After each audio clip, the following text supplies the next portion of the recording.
Hi guys, it's Mark Valenti from Blind Dog CrossFit in Lorain, Ohio, coming at you again this week with another one of my video blogs.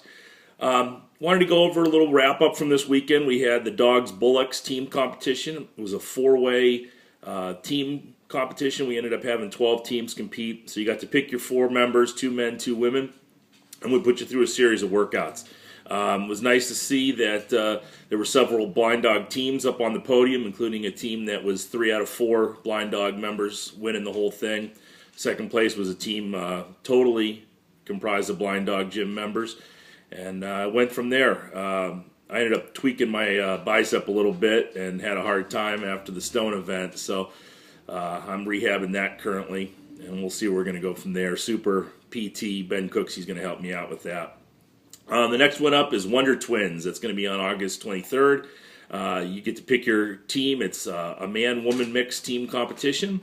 You can check that out at the website, and it's the same as all of our Summer Series events. You sign up the day of the event, and we have you in and out of there in a couple hours, so it's not like most of these CrossFit competitions that take you all day and take all your money as well. So that's going good. We're going to sign up a bunch of Blind Dog athletes together. That way we've got our best going against their best, and I'm always pretty confident when that happens.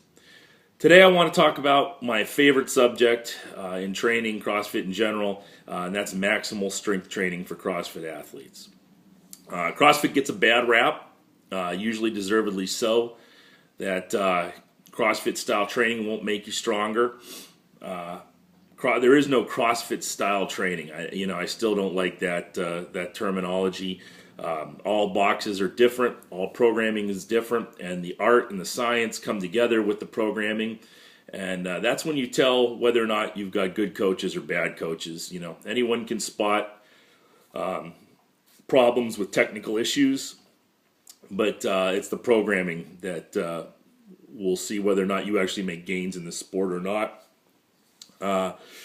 Programming strength is difficult. It's not easy. You can't get on the main site and figure out how to get somebody stronger by copying the workouts there. I've always said that's not what the main site's for. The main site is just in order to get you fit. You can go there and get an easy programming done for you daily.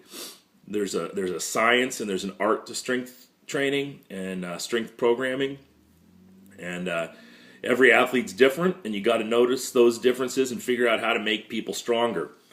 Our roster at BDG has done some pretty amazing things. We had a girl come in from another CrossFit box the other day, a box that is more gymnasty. It's more main site focused. She came in and looked at our record board and was amazed by it.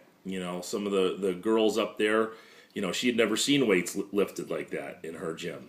That's not uncommon, and we take a lot of pride in that.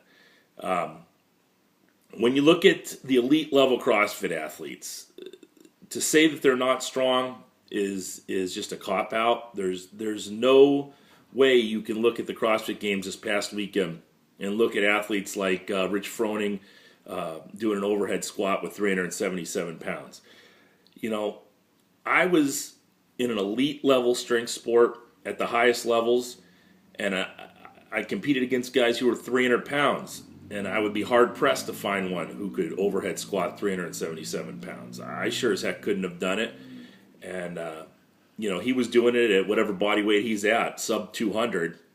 It was pretty impressive, as was Sam Dancer from CrossFit Conjugate down there in Cincinnati with his 655 pull. And even more impressive was the girl, and I can't remember her name offhand, but she ended up pulling, I think it was 445. Equally impressive to me. Very low body weight, low body fat percentage on both these athletes, and it just proves you don't have to be a big fat ass in order to lift heavy weights. Anyone who tells you that is just not paying attention. You see guys like Danny Green and Mark Bell and the Lillibridge brothers. These guys have very low body fat percentages and are just tearing up weights in the gym. So you don't have to be a big giant fat guy to lift heavy weights. That's just a myth that they tell you.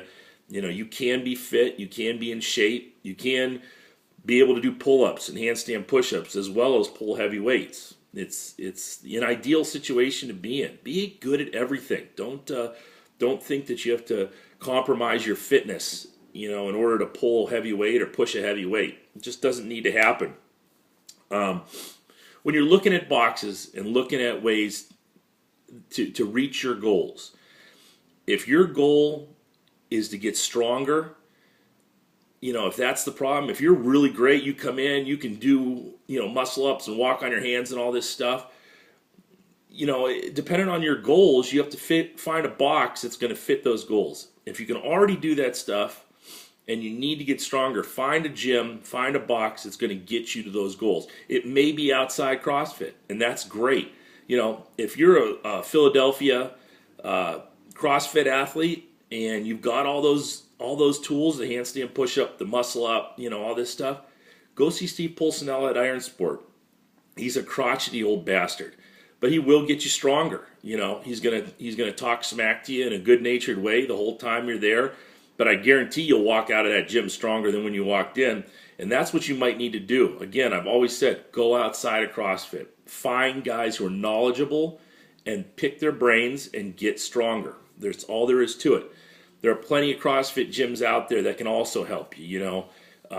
If you're an athlete in our area and your problem is that your deadlift's been stalled at a certain weight for a certain amount of time, it's not your fault. If you're hitting the gym 4 days a week, you're doing the programming that's on the board, and your power clean is still at 200 pounds, and your goal is to get to 250, if you're doing everything your coach tells you to do, guess what? It's not your fault. It's your coach's fault. They're probably not programming right for you. That's just the bottom line. Come find us. We'll fix you. If we can't fix you, then that's our problem. Go find somebody else. But I haven't found a guy yet or a girl who's walked into our gym and said, hey, my goal is to reach this weight. And if it was a reasonable goal, we got them there and we got them there fast. There's an art to it. There's a science to it. And it takes more than getting your L1 to figure out how to get people to that level. Don't let people BS you. There's a lot of work and a lot of science that goes into that. So pick the right box for you. And, there's a lot of different variations on how to get stronger. You've got Westside, and you've got the Cube, and you've got all these different programs out there. Again, everything works, but nothing works forever. And it's finding out how to rotate the exercises. Conjugate is a issue that I used to talk about. I used to go from box to box all over the country and talk about conjugate training for CrossFit athletes. I've been there. I've been to Westside Barbell. I've hung out. I've talked to those guys. I've picked their brains. It's not easy. And the stuff you're going to learn in Powerlifting USA is not what they're doing at Westside. I'll tell you that right now. Because when I walked in there, I couldn't figure out if we were on a speed day, if we were on a max effort day.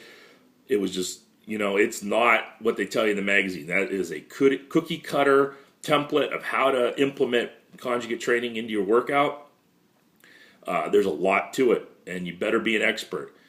That being said, conjugate and CrossFit go together very well. It's a constant rotation of exercises. We don't do a lot of speed training as far as the power lifts anymore, but we get all of our speed training in the places we need to get it. Jumping, Olympic lifts, that kind of stuff. Sprinting. So we do speed training more based towards CrossFit athletes. That being said, we're going to wrap it up for this week. If you want to get stronger, there's only one place in Northern Ohio for you to be, and that's Blind Dog Gym in Lorain, Ohio. Come in, be a savage, do the work, and get stronger. I'll see you next week.